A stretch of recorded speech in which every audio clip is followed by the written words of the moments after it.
Welcome, everyone. I am so excited about this conversation. Not because I was at Davos, as I've been informed is the correct pronunciation. I may not always do that, but because we saved our carbon footprint and stayed at home, and our very dear friend Marisa went to Davos and is going to report to us about how things were. So I'm really excited about this conversation. If you are dialing in from, well, not if, wherever you're dialing in from, it'd be great to know where you're dialing in from. It would also be great to know if you were there, if you followed the news while it was happening, and what you're interested in about Davos. I said it wrong, sorry. My apologies to the locals. So my name is Rita Soni. I am Principal Analyst for Impact Sourcing and Sustainability Research at Everest Group. And I am really pleased to be moderating this conversation with my very dear colleague, Arpita, and my very dear friend, Marisa, who is a fellow New Yorker. And as I said, traveled to Davos for The Digital Economist and has an amazing background. And Marisa, I'd love for you to just give a quick introduction of yourself. Wonderful. Thank you, Rita. So I am an AI ethicist, primarily an educational psychologist, and I'm a researcher. And I serve with Digital Economist as the Applied AI Working Group lead. And we're a think and do tank, a global organization, not unlike Everest, really working on serving positive human and planetary outcomes. I also serve with IEEE, which is the largest engineering organization in the world, on recommended standards for AI. And I'm co-chair of AI Ethics Education Committee there, as well as chair of global methodologies for our technology. There's a technology and climate repair initiative, Planet Positive 2030. And I'm a contributor to other global organizations like UNESCO and UNEP focused on responsible AI. So, underlying both in climate and in AI, it's really about how are we doing this responsibly for both humans and the planet. So it can't be just humans, it's got to be the whole system. And you basically don't sleep, I think. Those are a lot of hats, which is amazing, which is also why I love having these conversations with you. So to get us started in this, Arpita, it would be great if you can set the context. Why is Everest Group talking about Davos? What are technology and technology service providers interested in when it comes to those kind of sustainability conversations? What's their role in these international gatherings and the multilateral and multi-stakeholder initiatives? Sure, Rita. And first of all, I would like to thank Marisa for joining us in this conversation. I'm sure we have a lot of interesting stuff coming up. But before we get into the meat of the conversation, I would just like to introduce everyone to Everest Group Sustainability, Technology and Services Research. So within Everest Group, we try to take a holistic approach towards sustainability and I won't be sticking to any specific jargon. I think Marisa will cover this later, why sustainability, ESG, and all the jargons are probably more of a hindrance than helping anybody in anything. So when it comes to sustainability, we take the triple bottom line approach of people, planet, as well as profit. We try to understand how technology service providers specifically are helping their clients use the power of technology to transform their organizations into building more purpose-driven organizations. And purpose-driven organizations are not just about environment, it's not just about people, it's about a holistic approach that can sustain the resources for the future generations as well, while meeting the needs of the current generation. And I would request the host to move to the next slide. So just to get to the L2 level insights into what are the typical services that we see IT service providers helping the clients with. So when it comes to environment related services, we cover aspects such as decarbonization, sustainable experiences, resource management, circular economy, another very important topic. And in a complementary abstract, we have also attached a study that we have recently done where these services are not just helping reduce your carbon footprint, it's also about building a business case for sustainability to attract the right consumers, to attract the right stakeholders, investors, and get benefit out of it. When it comes to people focus services, we're covering aspects such as health and safety, DEIB, another very important topic that we will be focusing on in the rest of this conversation, especially with the conversation around AI ethics, sustainable experiences, community impact that technology can drive for organizations. And last but not the least is the profit element of sustainability, which is how service providers are helping organizations build a business case for sustainability to get those upfront investments running, to see the long-term return on investment for these sustainability initiatives. So that's a little brief around how at Everest Group we are covering sustainability. And when it comes to Davos, and my apologies for the pronunciation again, but I was expecting that this particular year, with themes such as risks and opportunities of AI, geopolitics, political divides, and macroeconomics, so top of mind for everyone. And having just had so much energy devoted to climate and the environment just 4 weeks earlier at the COP28, I was expecting that Davos' attention was expected to be a bit shifted to these topics rather than climate or sustainability, which was what I think true to some extent. But despite so many geopolitical crises on the table, climate change did get some attention on the agenda, with a growing understanding of the interconnectivity to other global challenges, the almost universal realization of the urgency of the organizations and especially the leadership to come together to drive long-term strategy for climate, nature, and energy was highly evident in whatever discussions that happened. Considering that 5 years ago, climate change and nature-related discussions represent a much smaller fraction compared to what it's today. But the question still remains, are we moving quickly and are we thinking big enough? I think that brings me to Marisa to add more color, uh, being present at the event. How was her experience? What are the conversations you were a part of? What was interesting and what was not as per your expectations? Wonderful. Yeah, so I think the things that really stood out to me, I went to, in for those who have been, you understand the kind of the ecosystem of it. For those who have not, there is what happens inside of the World Economic Forum, and then there are what they call the side events. And many of the conversations that are happening are very vitally important are in these side events, and they're held by multiple organizations. Multiple countries have houses, right? They have these spaces where people are coming together, and we're bringing people from different organizations to speak. And that's where we really begin to see a cross section. I mean, yes, of course, what happens inside the forum is important, and yet these side events are really talking about very often with people who are closer to the ground of who's really dealing with situations. So the first thing, Arpita, it was, as you mentioned, is collaboration, and that was a theme first and foremost in every event that I went to. It didn't matter whether it was a technology event. I mean, many of the events I went to, and certainly ones I spoke at, were ones on AI and technology, and there was an AI fever. I'm just going to say there was AI fever that everyone kind of jokes about, but also was very real. There was not a single discussion that happened that it did not involve AI.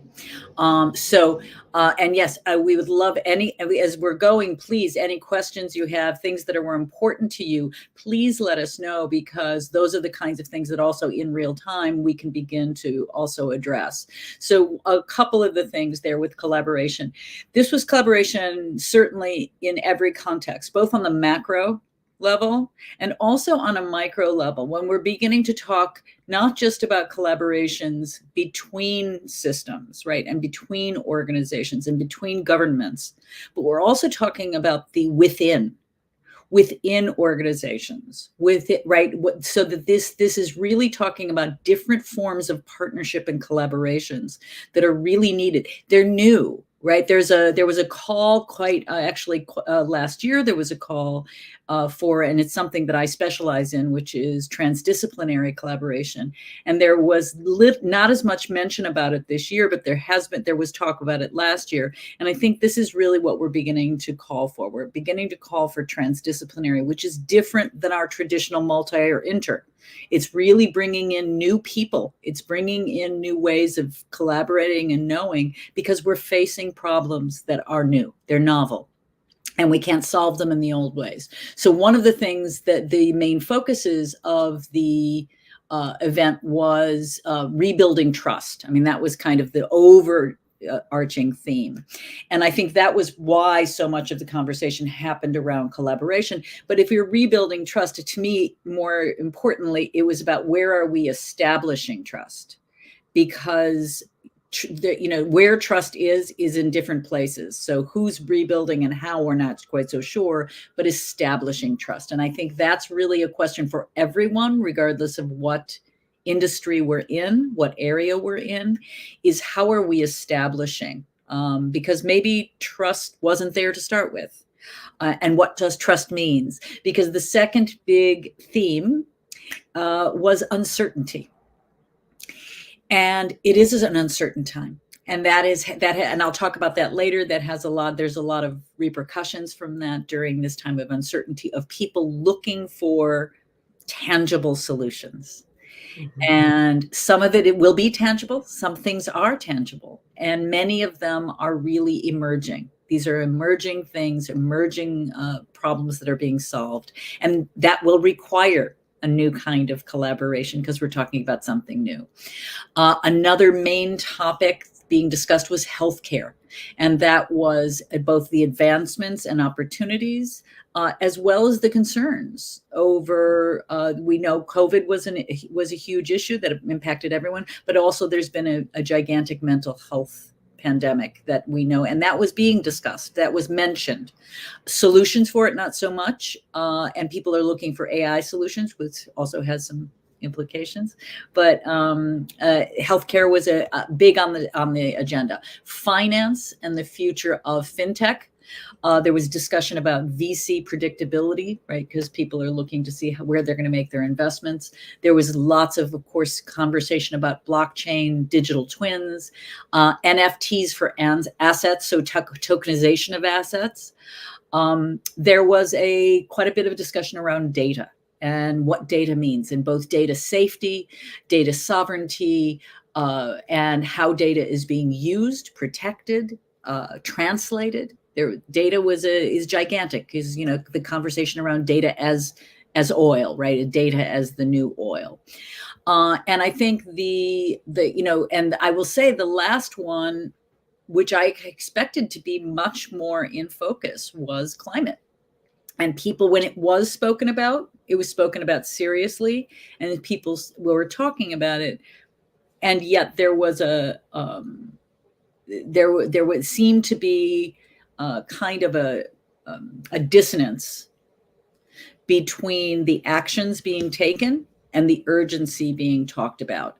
And that came in the form of things like the discussions about even arguing SDGs. Is it ESGs or SDGs? Is it is of people, to your point, Arpita, of understanding the full scope of sustainability and what that means, or climate repair, is it a regenerative? Are we working on regenerative ecosystems, not just generative, right? Because that stops, there's only a limit to that, but on regenerative ecosystems. And people, and that was not said in those words, and yet there was it seemed to be an interest in that. That's really helpful, Marisa. And, I'll actually beg to differ on at least one of the opening points about all these new situations. I think many of the situations are known to us, and we have a lot of history around it. For instance, more than half of the world is going to be voting in elections this year, and we know disinformation has been a challenge related to that, which I believe was also discussed. So there's the unknown, and then there's also the things that we know and we've already experienced and need to address. So it's a really helpful overview in thinking about what was discussed. And I think what's particularly interesting too is this is the forum where the private sector really holds the stage more so than the multilats and sort of the third sector, as we call it. So it seems surprising that there was still so much debate about terminologies and not necessarily the actions. But that said, I do understand that the tech themes were across the sections that went beyond AI. Even though I think the media on our side was like, it was only AI all the time, as you said. So yeah, Arpita, it'd be great to get your thoughts around the data security, the systems and digital twins, predictive technologies. I think quantum also came up. It sounds to me like the market is ready to move and invest in all of this as they talk about it in a forum like Davos. But the industry itself kind of began the year in a very cautious way, really saying, oh, sustainability, just tell me, what do I need to do to meet the regulators' needs? Sure, Idam, and completely aligned with you there. So I feel before getting into that, I want to cover the role that technology is playing within sustainability. So technology, and when I say technology, it covers all the next generation Gaga technologies that came up a lot in Davos as well. Technology has a very centric role within sustainability. It can enable sustainability through these predictive technologies that you talked about, through digital twins, energy monitoring. You can build more efficient operations within your organization, and ultimately it can translate into carbon footprint emission coming down or your cost aspects coming down. While the other angle that organizations especially need to consider, and I think there are on a positive note, there are conversations happening around it, is the technology itself sustainable? Now, in the first part, when we look at the market sentiment, I feel it used to be an intention issue, as you rightly mentioned, Rita, that okay, just help me do the bare minimum, let me get ahead of the regulations, and I'm good with that. But we are observing that there's this mindset shift happening, and the intention issue is being resolved. Now it's more about capability issue. And considering, as Marisa mentioned, data is such an integral factor, especially in mapping sustainability transition pathways, because there is so much interdependencies between the company's value chains and the local specificities of adaptation. So that the financial impact of climate risks on companies is affecting almost every stakeholder to some degree, and the complexities associated with bringing this data from upstream downstream together adds another layer of challenge for organizations. So that's where the capability aspect comes into picture. And especially considering another element is the foundation of trust is transparency, right? When it comes to technology, the role of data and technology underpins many of the trends we are watching in 2024. However, as reliance on newer technology grows, there is an increased pressure to ensure robust governance mechanisms are in place to manage the risks and opportunities that the technology provides. And especially in the recent years, with the rapid adoption of AI, associated risks such as data security concerns, privacy breaches are very common. To manage these risks, ensuring effective governance and ethical practices is becoming crucial. There are some hopes. I think there's a recent 2020 EU AI Act to provide risk-based, human-centered approach. I feel 2024 could bring several more regulations and guidelines globally. But I'm very curious to hear Marisha's view on this. Well, yeah, thank you. And these are, these are very complex issues, as we know, which is also, as I had discussed with Rita before, another huge theme, and I'll come around to that later again, is education. And there's a kind of an enormous amount of education that needs to happen on each of the topics that you mentioned, Arpita, is the idea of what is data slavery, what are digital twins, how are we using these mechanisms, the idea that something is sustainable, and it may be that technology may be working on sustainability. It might be a methodology that is extraordinary. Simultaneously, there are wicked problems in innovation and technology. And one of those wicked problems having to do with, when I'm going to refer to climate repair, right, versus sustainability. When we're talking about climate repair, is many of the systems that we're using, and whether they're AI systems or technology, they might be not AI. There's also a confusion about what is technology and what is AI and what is Gen AI. And so there's a lot of education there that's needed. But the idea of when we do begin to get into quantum, when we do begin to get into much more in-depth and generative AI, we're also talking about there's a benefit risk there. There are carbon emissions, which most people are not aware of. And it was surprising to see how few people were aware of the carbon emissions created by large AI systems. Also, something that was not mentioned very often was the water consumption, right? So when we have large servers for Gen AI, gigantic servers, and we have instances of this. This is not just theoretical. Those systems require massive amounts of water for cooling. And it will eventually come back into the atmosphere, but it will not come back into the atmosphere fast enough. And I believe this is a problem that our new problem solvers can solve. I'm an optimist, so I'll stick with that. Simultaneously, it is important for us to understand, in the same way that companies believing they are going green by using only technology or only going digitally may not be, depending on how much of the energy they're using digitally. This is where these are really important discussions to be having about what does it mean, so that it isn't just a series of check boxes that we're having for sustainability, but it is something that is deeper. And I'm just going to add one thing, which is also, I'm going to push on only human-centered, because human-centered may not necessarily serve the planet, may not necessarily serve the living world, right? And so, yes, it does theoretically in its endpoint, but I really want to make sure that what we're really talking about is being in service to our entire ecosystem when we're referring to climate and responsibility. That's super helpful, Marisa. I think I'm excited to start seeing some questions and comments. Scubaverse, that's hilarious. Oh, yes. Eric. Oh, hi, Eric. It's Eric Scubaverse. It's a fantastic program. Go ahead. Yes. So I wanted to get us to talk about Wendy's question about digital accessibility.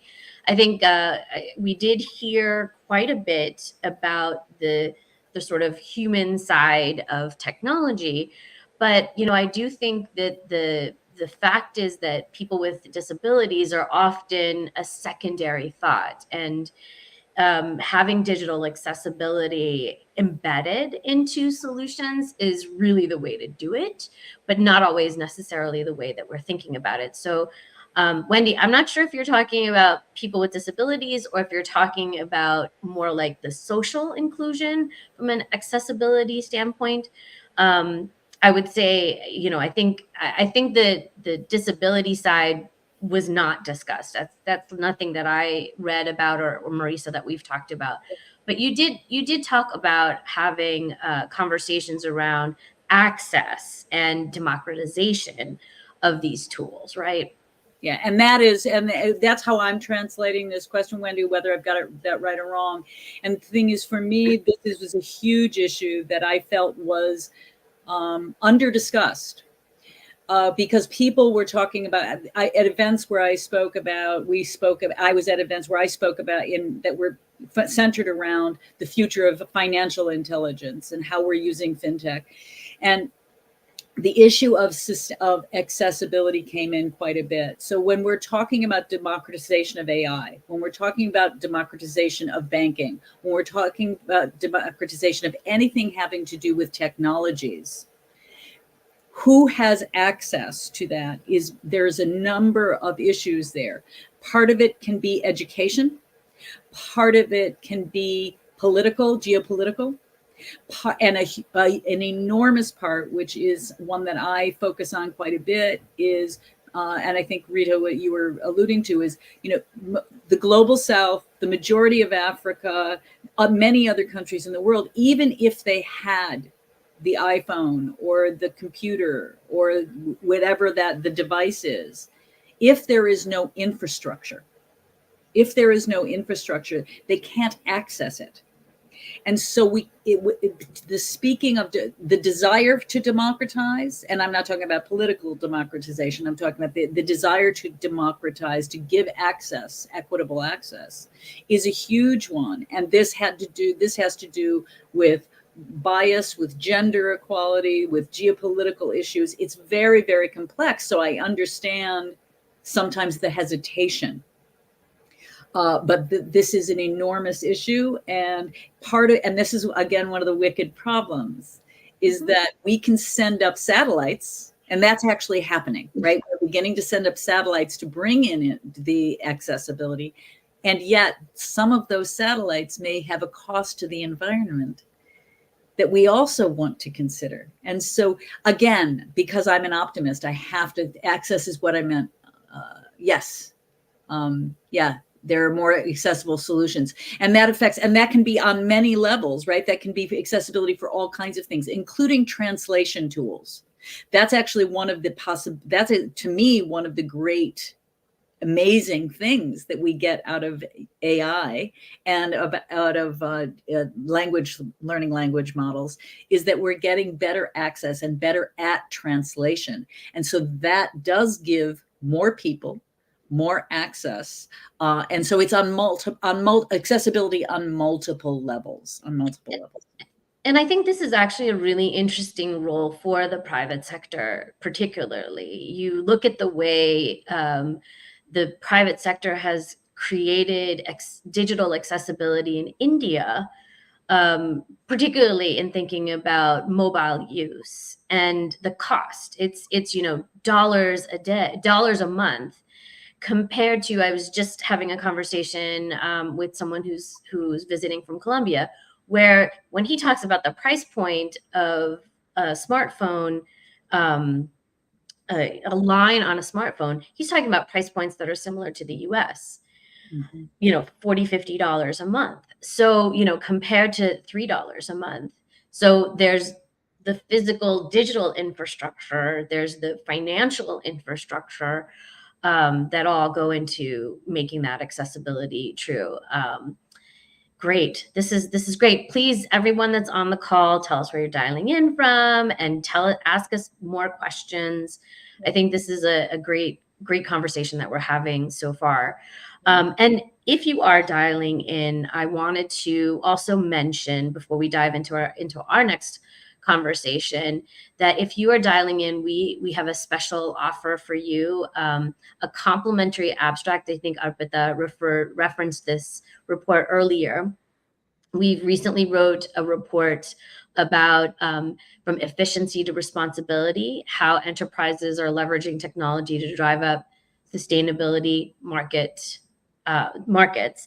And this report, if you sign up here, is the abstract is complimentary, and I think it'll give you a little more insight into what it is that we're doing here at Everest Group to forward this really amazing conversation.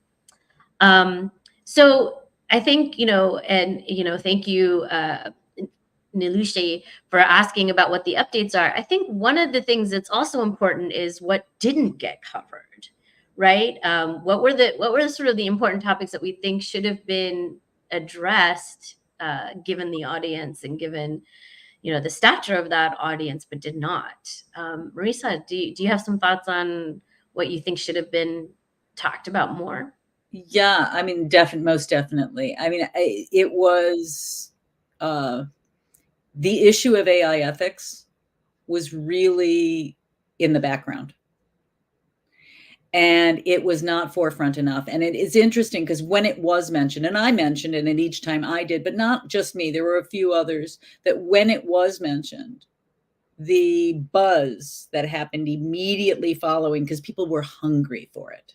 People were really wanting to hear more about it. Now, first of all, it's also important for the private sector to understand, because this is always important, as well as the public sector. There's a huge ROI on AI ethics. There's a gigantic ROI.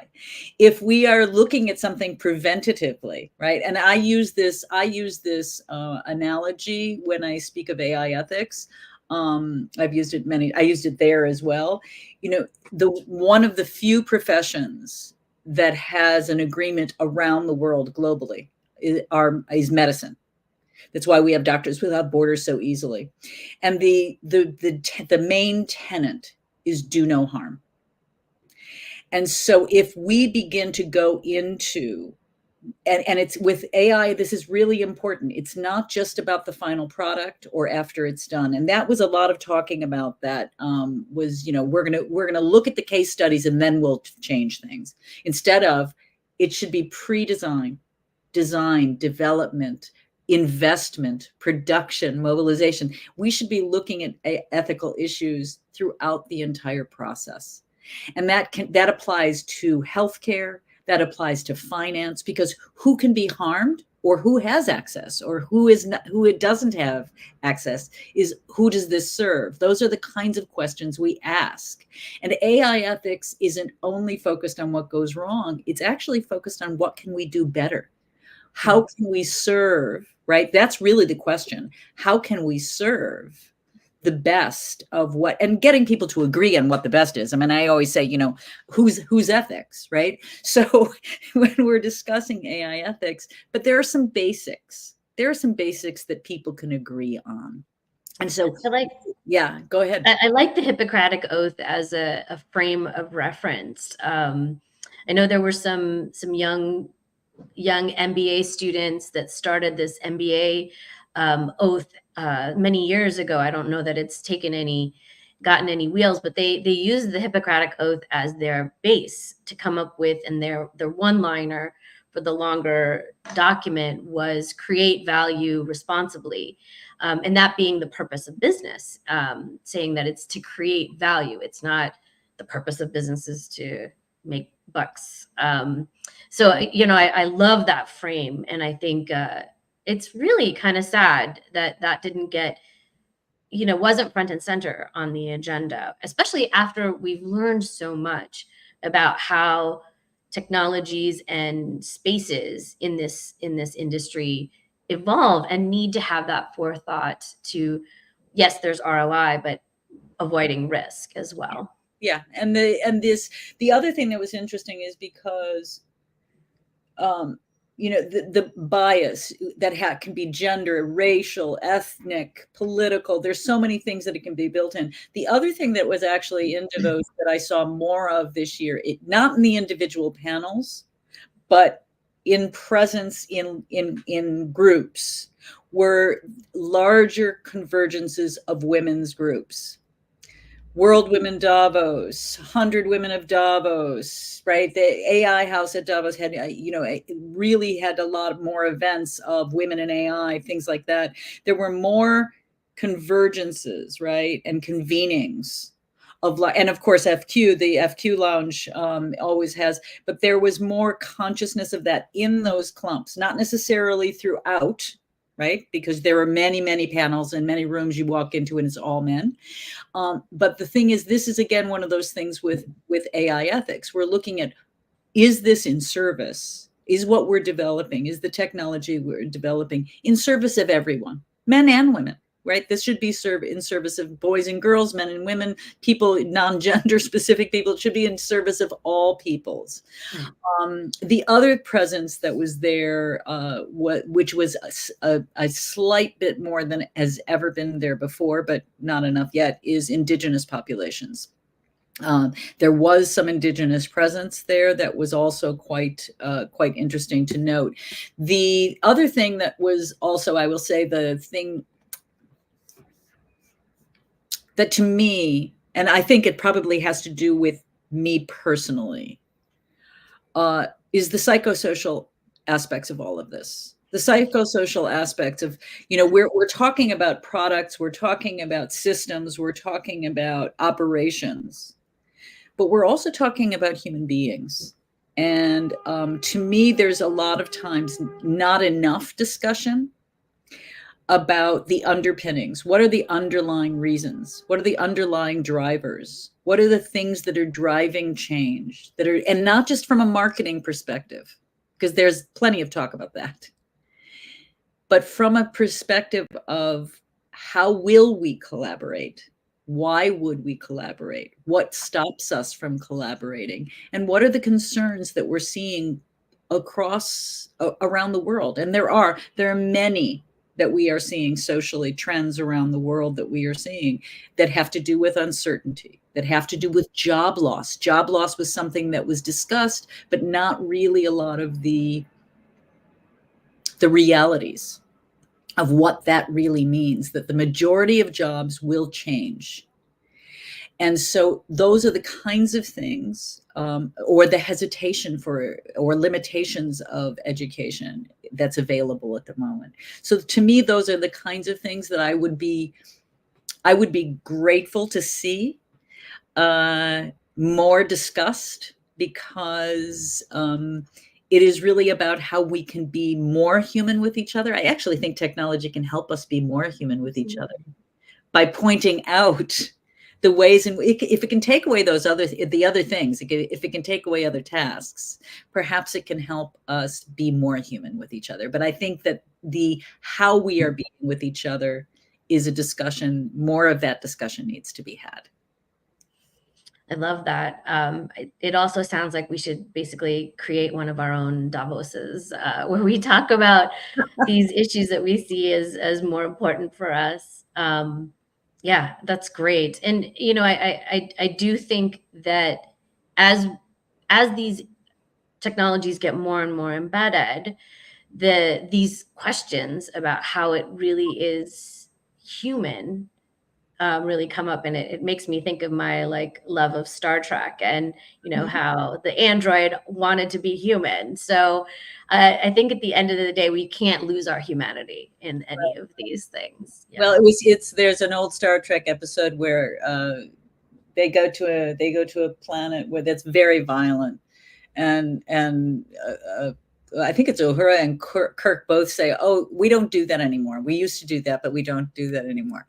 Right? I'm looking at a question from Nailusha here that is also about power conversations, and honestly, they're had somewhat, but not enough. Not enough about who owns the data, who is controlling the data, right? That this is vitally important. And this has to do with data sovereignty. This has to do with data slavery and data sovereignty, as Arpita was referring to earlier. When I think it's vitally important for anyone who's listening to this, for any companies who are working, because we're all working with technology in one way or another. How are we working with that data? How are we protecting? There are human rights involved. I actually just spoke at a big conference on this. There are human rights that are involved in this. There are that are ongoing, that can actually have extraordinary impacts on human beings' well-being, on people's well-being. And so when we're using things like digital twins, we really need to be, and also thinking about who's translating the data. And then how is the data possibly biased? Because the data, it could be biased data sets that we're not aware of.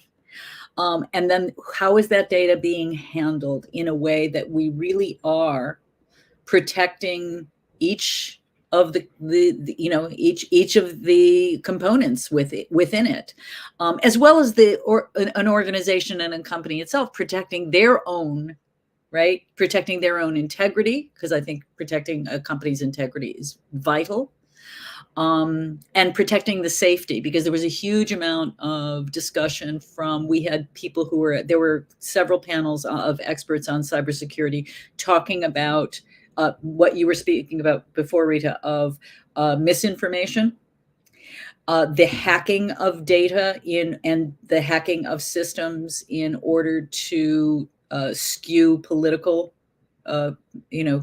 gains, and a discussion. And there were not enough discussions also about an imbalance of wealth that is happening alongside this, that this is beginning to exacerbate. I think those were some discussions that we could do better.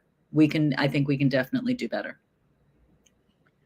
Yeah, I think Nilushi's question also is interesting because we do see regulators at least thinking about data that's a little more tangible for regulators to figure out, and we see in Europe that there's certainly a lot more movement towards pushing businesses to be very transparent and open about how they're using the data, and to opt into the use of that data, as opposed to having to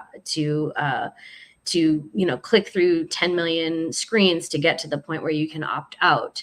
But I think when we start thinking about the more nuanced complexities as this technology evolves, in thinking about AI regulation, I've been in a lot of rooms where businesses have said, well, that's not my role as a business, that's the regulator's role.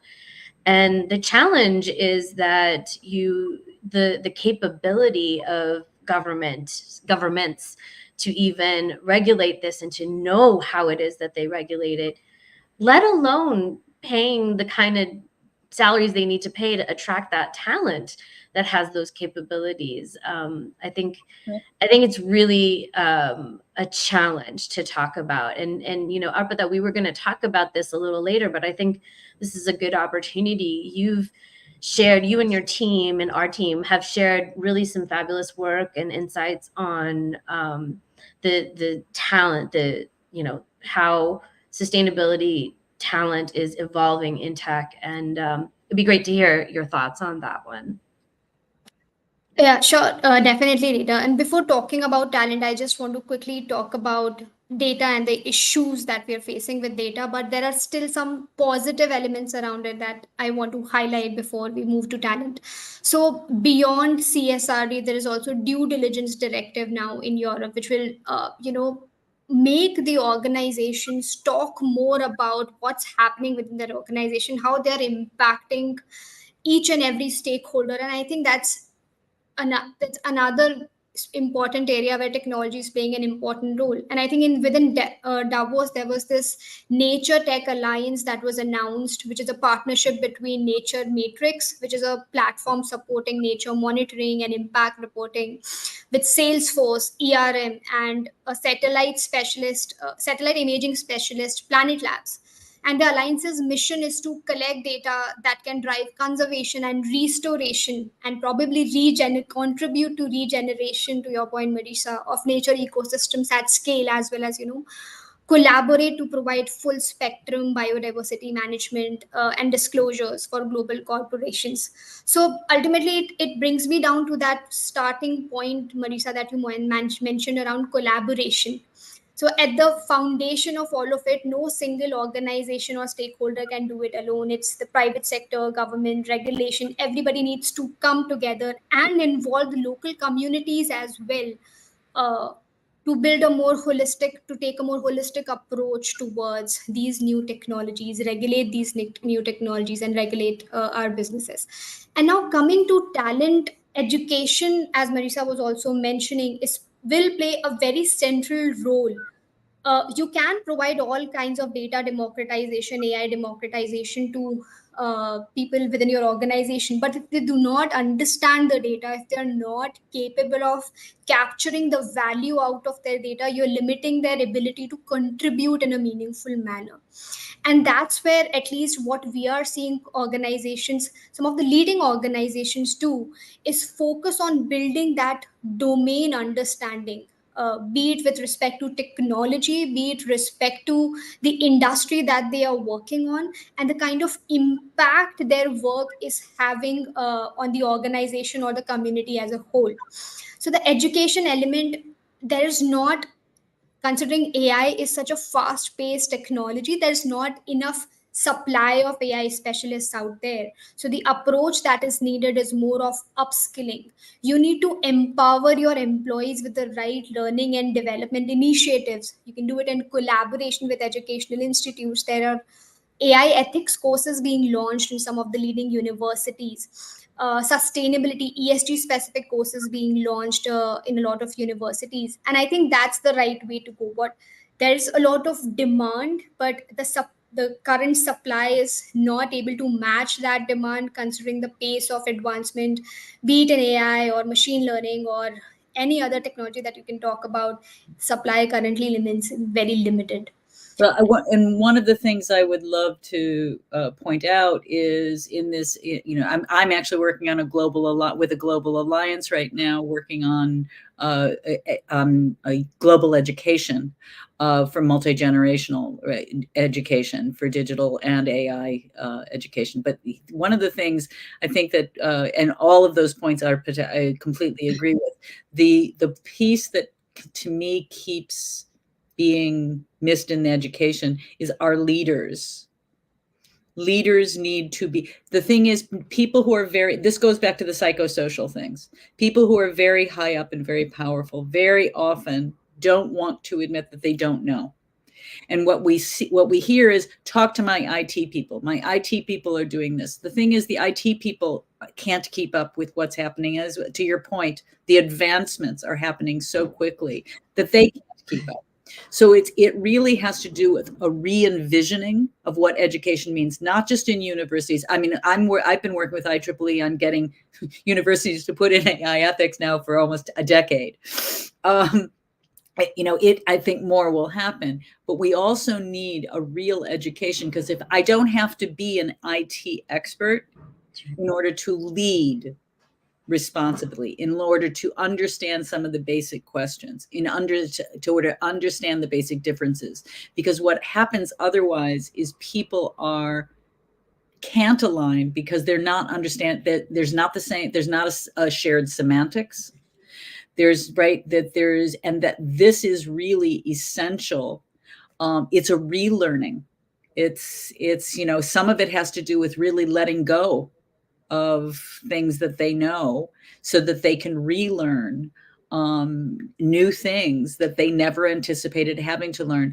But the reality is that this has to happen at every single level of an organization, not just the people who are doing the kind of internal tasks. I just want to point that out, that there really is a need for leadership education when it comes to leading in this new frontier. Yeah, and I want to actually tout our horn a little bit on that front, Marisa, because what I think one of the most important things about this sphere of sustainability, be it about climate or about social issues, is that everyone has ideas, and there's it doesn't matter where you are in a business. And so one of the things that we've done at Everest Group is we've created an internal sustainability fellowship. So we have folks joining from every practice area, spending a quarter of their time. So it's a huge dedication to continuing to research this space and to grow it and to elaborate on what it is that the tech and tech services industry needs to know about what's happening on sustainability. And I love the term social entrepreneurship. Some of the best ideas are going to come from inside, and I think with that vision or with that attitude of collaboration, be it internal or external, I think amazing things can happen. And that's how we're going to solve these wicked problems, as you referred to. Marisa and Arpita, final thoughts would be great. I think, Arpita, I really did want to hear from you on topics that you were hoping to hear from those folks out in the mountains that you didn't hear about, and what it would have been more interesting for you to learn about. I think Marisa covered it pretty well, so I will not get into the details of everything. But yeah, I expected climate to be more prominent, and we can only hope probably next year it will be better. But I do like the aspect that it is no longer about making the case for sustainability, or making the case for governance. I think everybody is already aware of the implications. The focus for companies and financial institutions and governments are now on the how. Yes. How do we assess the issues potentially material to us? How do we take action to minimize and mitigate the impact and make our organization and the communities overall more resilient? How do we participate in the potential of new markets that are emerging because of these advancements in technology and the opportunities that sustainability entails? And I'll be more interested in hearing about this hopefully next year. So maybe more of those examples, the cases of good things that are happening, as opposed to this sort of soapbox conversations, so that that too, Davos also becomes a forum for learning and for sharing and amplifying the good things that are happening. I think that's a really fantastic point. Yeah. Marisa, how about you? Any final thoughts on your Davos experience? Was it worth the carbon footprint? Well, that's always a debate, right?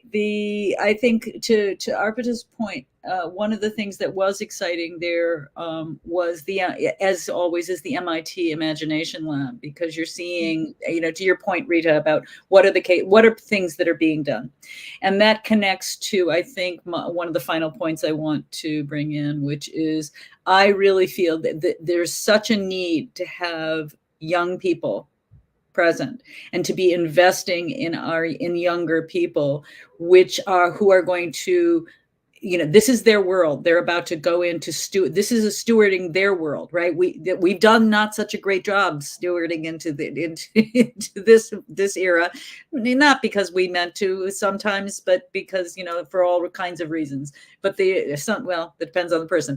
On the reality, though, at this point, I think that the investment in young people, there were some more young people there than it had been, which was very exciting to me.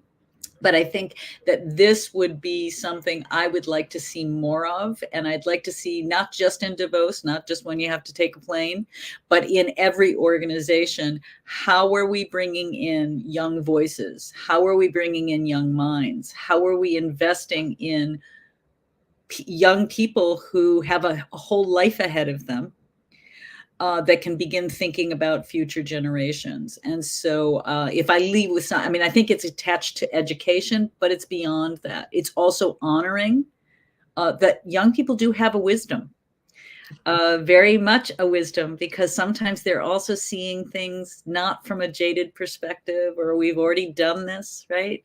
But sometimes from a new perspective. And I think that's not just about investing in young startups, but I think that's important, and not entrepreneurship.